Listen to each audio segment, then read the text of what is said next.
Doctor, வாயை திற என்பீர்கள், வயிறு தெரியும்படி வாய் திறப்போம். நாக்கை நீட்டு என்பீர்கள், கல்கத்தா காளியாய் நாக்கை நீட்டுவோம். முதுகை திருப்பி மூச்சிழு என்பீர்கள், அப்போதுதான் உண்மையாய் சுவாசிப்போம். அஞ்சேல், அவ்வளவுதான் என்று அருள்வாக்கு சொல்வீர்கள். வாசிக்க முடியாத கையெழுத்தில் வாயில் வராத பெயரெழுதி காகிதம் கிழிப்பீர்கள்.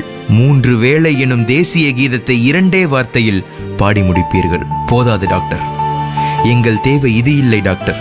நோயாளி அவன் பாமரன், சொல்லிக் கொடுங்கள்.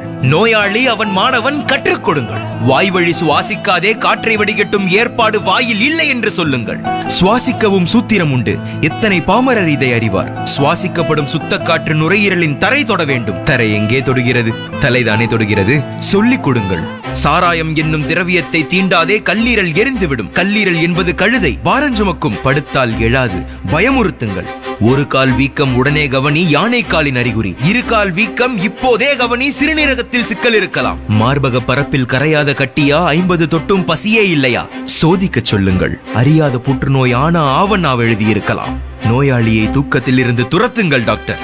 நோய் என்றும் துக்கம் அல்ல, அந்நிய கசடு வெளியேற உடம்புக்குள் நிகழும் உள்நாட்டு யுத்தம் அது. சர்க்கரை என்பது வியாதி அல்ல, குறைபாடு என்று கூறுங்கள். செரிக்காத உணவும் எரிக்காத சக்தியும் சுடுகாட்டு தேரின் சக்கரங்கள் என்று சொல்லுங்கள் டாக்டர். உணவு முறை திருத்துங்கள். தட்டில் மிச்சம் வைக்காதே, வயிற்றில் மிச்சம் வை.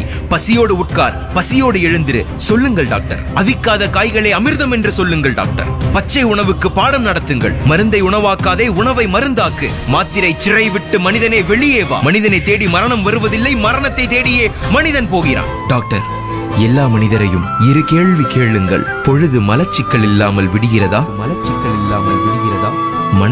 இல்லாமல் முடிகிறதா?